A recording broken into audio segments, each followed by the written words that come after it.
मुन्ना सो रहा है क्या? जी हाँ। क्या बात है, बड़ी चुपचाप सी हो तुम? क्या करूं, शोर मचाऊं? इस तरह जवाब दिया जाता है? क्या बात है? कोई बात नहीं। तो बिना बात के नाराज हो? बोलो ना। इस घर में जिसे जो चाहिए ना उसे मिल जाता है। तुम्हें जो चाहिए वो तुम्हें मिल जाता है, और माँ जी को जो चाहिए उन्हें मिल जाता है।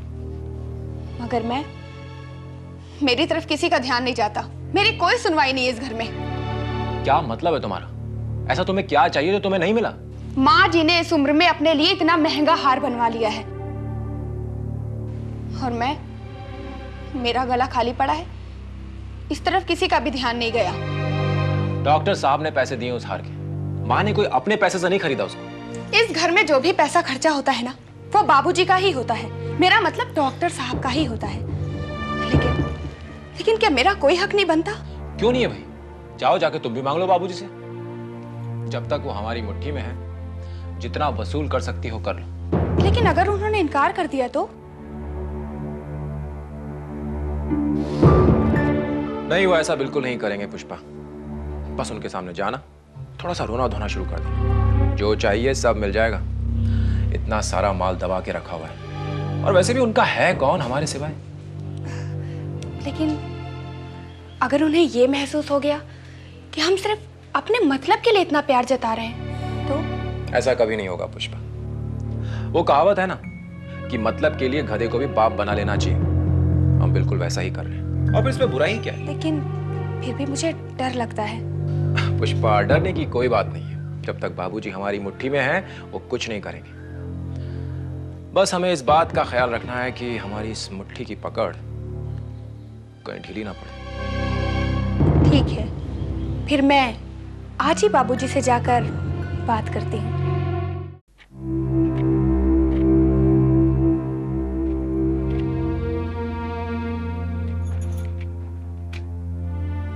अरे वाह, ये सुबह सुबह किन नोटों की गिनती हो रही है? बाबूजी ने रात को जेब खर्च के लिए कुछ पैसे दिए थे, बस उन्हीं को गिन रहा हूं। अच्छा हाँ, वो बाबूजी से आपने नए मकान के लिए बात किया नहीं? हाँ, वो भी हो जाएगा। ज्यादा जल्दबाजी से प्लान खराब हो सकता है। आप माँ जी से क्यों नहीं बोलते हैं? उनके बात कहने का अपना अलग असर होगा। अरे माँ यहाँ हो तो बात करे ना। क्यों, कहाँ गई माँ जी? मुझे बताया तक नहीं। हमारे दूर के एक रिश्तेदार हैं, उनके बच्चों को जरा तकलीफ थी, तो माँ उनकी मदद के लिए चली। ये अच्छा है, अपना पेट भरा नहीं और दूसरों की मदद करना शुरू। ऐसी बात क्यों कर रही हो पुष्पा? भगवान ने आज हमें दिया है तो अच्छी बात है, हमें दूसरों की मदद करनी ही चाहिए। माँ जी तो बाबूजी के पैसे लुटा रही है। ये नहीं सोचती कि कल पैसे खत्म हो जाएंगे तो क्या होगा? पुष्पा, तुम कल की बात को लेकर आज क्यों रो रही हो? और फिर मैंने तुम्हें कितनी बार बताया है, माँ क्या करती है क्या नहीं करती है, इसके बारे में तुम्हें नहीं बोलना चाहिए। क्यों नहीं बोलना चाहिए? आखिर मेरा भी बेटा है, मुझे उसके भविष्य की चिंता है। कल उसके लिए कुछ जोड़ के मुझे रखना है या नहीं? ठीक है पुष्पा, लेकिन बाबूजी का जो कुछ है वो सब हमारा ही तो है। आखिर वो किसी और के काम तो नहीं आएगा। देखो, कल उनकी अपनी बेटी कुंती आके खड़ी हो गई ना, तो तुम क्या कर लोगे? तो क्या हो जाएगा? बाबूजी के दिल में उसके लिए बहुत जहर भरा हुआ है। वो उसकी परछाई से भी नफरत करते हैं। बाप बेटी का खून का रिश्ता होता है। अरे खून का रिश्ता कब का खत्म हो चुका, और उस रिश्ते को खत्म करने में हमने कोई कसर बाकी नहीं छोड़ी है। फिलहाल मैं कुछ सुनना नहीं चाहती हूँ। तुम अपने नए मकान के लिए जल्दी से जल्दी बात करो। ठीक है बाबा, मैं आज ही जाके बाबूजी से बात करता हूँ, ठीक है?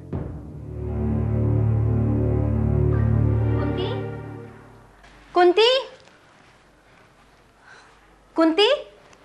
हाँ प्रभा, देख नहीं रही है, मैं डायरी लिख रही हूँ।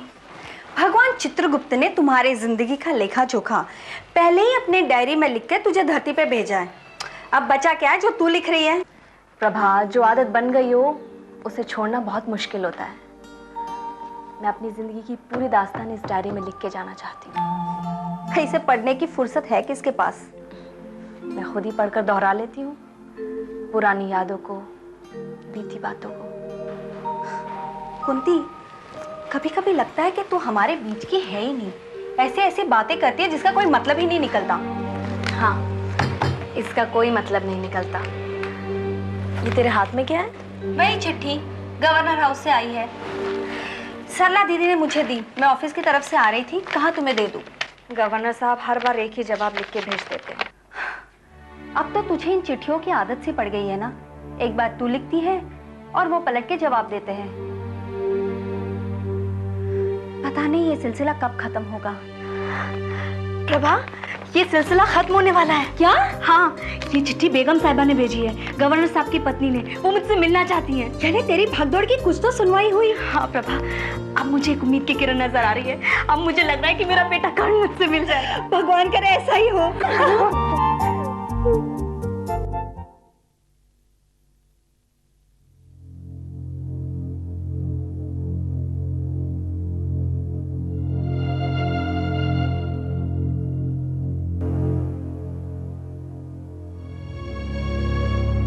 बाबूजी।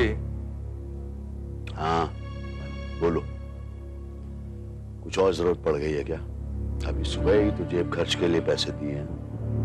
बाबूजी, मैं पैसे लेने नहीं आया। अगर आपको बुरा लगा है तो जो आपने पैसे दिए मेरे पास रखे हैं, मैं वापस देता हूँ। अरे नहीं नहीं मन, मेरे ये कहने का मतलब नहीं था। अब तुम लोग अपनी जरूरतों के लिए मुझसे नहीं कहोगे तो फिर किससे कहोगे? हैं? लेकिन एक बात को बार बार कहना मुझे अच्छा नहीं लगता बाबूजी। कौन सी बात? समझा नहीं। बाबूजी, कुछ दिन पहले मैंने आपसे एक घर की बात की थी, आपने अब तक कुछ नहीं किया उसके बारे में। अरे मन, मकान खरीदना इतनी सरल बात नहीं है। पैसे का इंतजाम करना होता है, इसमें वक्त लगेगा। लेकिन कितना और वक्त लगेगा बाबूजी? अब देखिए, मेरा क्या है, मैं तो यहाँ रह सकता हूँ, लेकिन पुष्पा, उसे बहुत परेशानी हो रही है। वो तो नए घर की जिद लेके बैठी हुई है। अरे तो फिर समझाओ उसे, इतनी जल्दी तो कुछ नहीं हो पाएगा। बाबूजी, मैं तो नहीं समझा सकता, आप ही समझाइए। मैंने उससे इतनी तारीफ की है आपकी कि आप हमें हमेशा वो देते हैं जो हम चाहते हैं। हमारी जो इच्छा होती है आप पूरी करते हैं। अब ऐसे में मैं तो झूठा पड़ जाऊंगा उसके सामने। मन, तुम मेरी मुश्किल को समझ नहीं रहे हो। मैं कुछ बेचकर खरीदना नहीं चाहता। तो बाबूजी, आप बैंक से कर्ज क्यों नहीं ले लेते? 2-4 साल में चुकता हो जाएगा। फिलहाल आप इतना तो कर सकते हैं हमारे लिए। करना तो बहुत कुछ चाहता हूं बेटे, लेकिन मैं कर्ज लेके कुछ नहीं करना चाहता। प्लीज बाबूजी, अभी कम से कम मुझे एक घर लेके दे दीजिए, बस इतना ही काफी है। ठीक है, तुम्हारी मां आ जाए तो बात करके देखता हूं। अब तो खुश हो? थैंक यू बाबूजी, इसीलिए तो हम आपकी इतनी इज्जत करते हैं कि आपने हमें कभी पराया नहीं समझा। जो हमारा है वो आपका है, और जो आपका है वो हमारा है। ठीक कहते हो बेटे। अब तुम ही लोग तो मेरे लिए सब कुछ हो। तुम्हारी खुशी में मेरी खुशी है। बाबूजी, आपके लिए कुछ खाने के लिए लाऊं? नहीं है ना सब कुछ। नहीं बाबूजी, मैं पुष्पा से कहकर कुछ गर्मा गर्म पकवाता हूं आपके लिए। क्यों परेशान करते हो पुष्पा को? अरे बाबूजी, इसमें परेशानी की क्या बात है? पुष्पा को भी अपने हाथ से पका के खिलाने में बड़ा मजा आता है।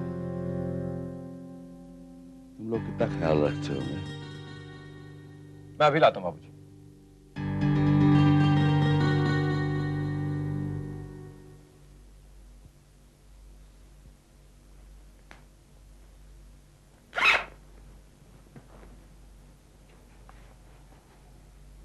ये कहाँ जाने की तैयारी हो रही है?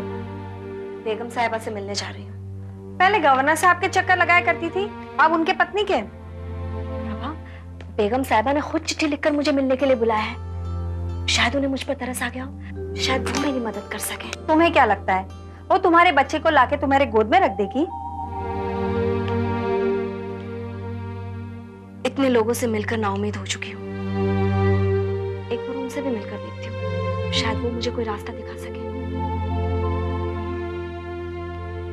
प्रभा, अपने बेटे के बिना एक एक दिन गुजारना मेरे लिए बहुत मुश्किल हो रहा है। तुम्हारे एक एक दिन गिनते गिनते तो 3 साल निकल गए। अब तक तो तुम्हारा बेटा तुम्हें भूल चुका होगा। प्रभा, जिस बच्चे को मैंने अपने खून मांस से जन्म दिया है, वो अपनी बदकिस्मत मां को कभी नहीं भूल सकता। वो मेरे कलेजे का टुकड़ा है। तुम्हारे इस मेल मुलाकात का क्या नतीजा निकलेगा ये तो मैं नहीं जानती, लेकिन मैं इतना जानती हूँ कि एक बार इस आश्रम से बच्चा चला गया तो वापस नहीं मिलता। ऐसा मत बोल प्रभा, मेरी जिंदगी में मेरे बेटे के सिवा और कुछ नहीं है। एक सिर्फ उसी के लिए तो मैं जिंदा हूँ। अरे मैं भी तो चाहती हूँ कि तेरा बच्चा तुझसे जल्द से जल्द मिले। इस तरह से नहीं तो रोते रोते तू मर जाएगी। मिलेगा, मेरा बेटा एक दिन मुझे जरूर मिलेगा।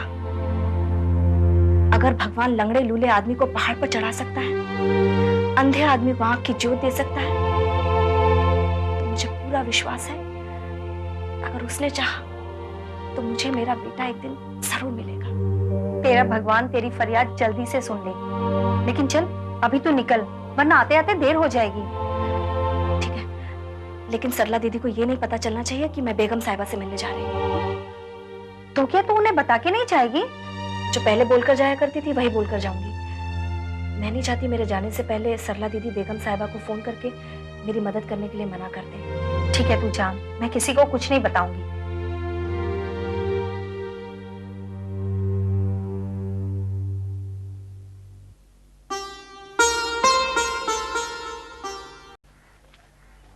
ए लड़की, तू सुनती क्यों नहीं? क्यों बार बार यहाँ पे आती है? चल जा यहाँ से। देखिए, बेगम साहिबा ने मुझे ये चिट्ठी भेजी और मिलने के लिए बुलाया। मेरा उनसे मिलना बहुत जरूरी है। देखो, वो सब कुछ हम नहीं जानते। जब तक हमको अंदर से ऑर्डर नहीं मिलता हम किसी को अंदर नहीं छोड़ते। प्लीज जाइए यहाँ से। लेकिन देखिए सुनिए प्लीज, मैं जब आपको बोलता हूँ आप प्लीज बात। रुक जाओ।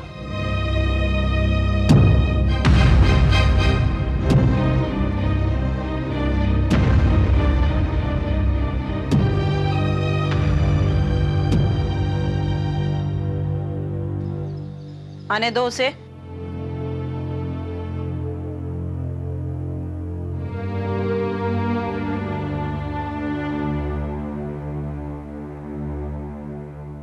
नमस्ते बेगम साहिबा। नमस्ते। आओ कुंती, आओ।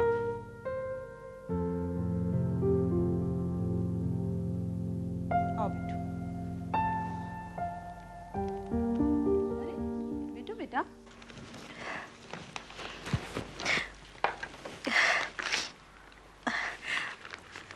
आपकी चिट्ठी ने मेरे अंदर फिर से हौसला पैदा कर दिया है। मेरा विश्वास लौट आया है। आपने मुझ पर दया दिखाई, इसके लिए बहुत बहुत धन्यवाद।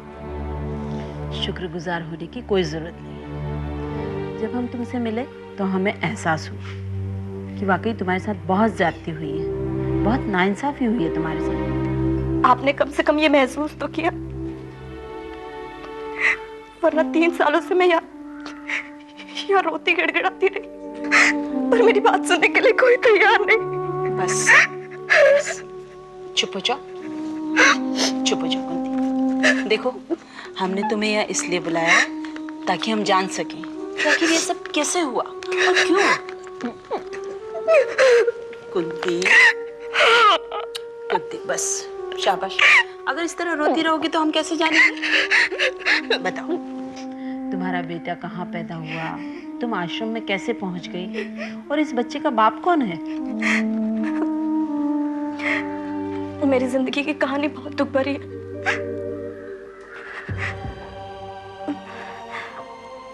मैं कहाँ से शुरू करूं? मुझे कुछ समझ में नहीं आ रहा।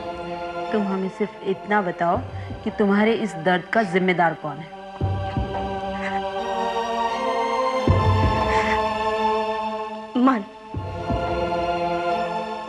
मनस्वी, वही है मेरे दर्द का जिम्मेदार। मैंने उससे बहुत प्यार किया, लेकिन उसने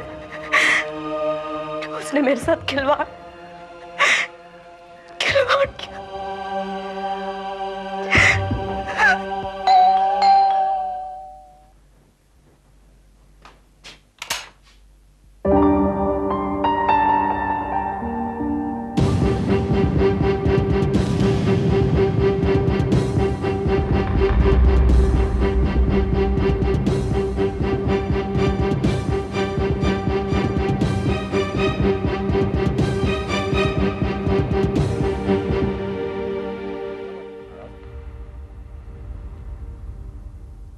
बोलो ना, क्या बात है? भगवान, आखिर तुम मुझे कब तक इंतजार कराओगे? बाबूजी से अब अपना ये पेट छिपाना मेरे लिए बहुत मुश्किल हो रहा है। कहीं उन्हें पता चल गया तो वो मुझे जिंदा नहीं छोड़ेंगे। तुमने भी अच्छी मुसीबत खड़ी कर दी है। क्या? ये मुसीबत सिर्फ मैंने खड़ी की है? इसमें तुम्हारा कोई योगदान नहीं? मेरे कहने का मतलब ये नहीं है। ऐसी हालत में लड़कियां कुछ प्रिकॉशन लेती हैं, तुमने कुछ प्रिकॉशन ही नहीं लिया। अब क्या चाहती हो तुम? मेरे चाहने ना चाहने से अब कुछ नहीं होगा मन। अब जो कुछ भी करोगे तुम करोगे। मेरी तो समझ नहीं आ रहा कि मैं करूं तो क्या करूं। तुम जाके सीधा बाबूजी से हमारी शादी के बारे में बात करो। और अगर बाबूजी ने इनकार कर दिया तो हम यहाँ से कहीं भाग चलेंगे और शादी कर लेंगे और अपना घर बसाएंगे। कुंती, बातें करना बहुत आसान है, ये करना सब कुछ बहुत मुश्किल है। मुश्किल तो अब मेरे लिए हो रही है। ये बच्चा, तुम्हें पता है इस हालत में मुझे बाबूजी के सामने तक आने में डर लगता है। हाँ हाँ ठीक है, तुम फिक्र मत करो, मैं कुछ ना कुछ इंतजाम करता हूँ। इंतजाम नहीं मन, फैसला। फैसला करो। हाँ हाँ वही करता हूँ। और वैसे भी हम लोग शादी करने का फैसला तो कर ही चुके हैं कुंती। बस इस फैसले को हमें बाबूजी को सुनाना है। अब तो खुश हूं। मेरी खुशी में तुम्हारी खुशी भी तो शामिल है ना मन।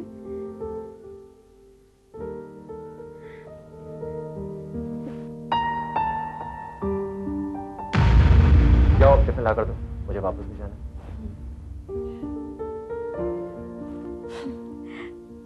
तुम आज बाबूजी से बात करोगे ना मन? हाँ बाबा करूंगा। अब क्या इसके लिए मुझे तुम्हारी कसम खानी पड़ेगी?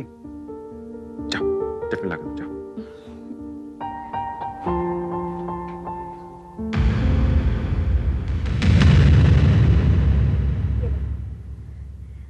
मुझे जाते ही फोन करके बताना कि बाबूजी ने क्या कहा। हाँ बाबा बताऊंगा।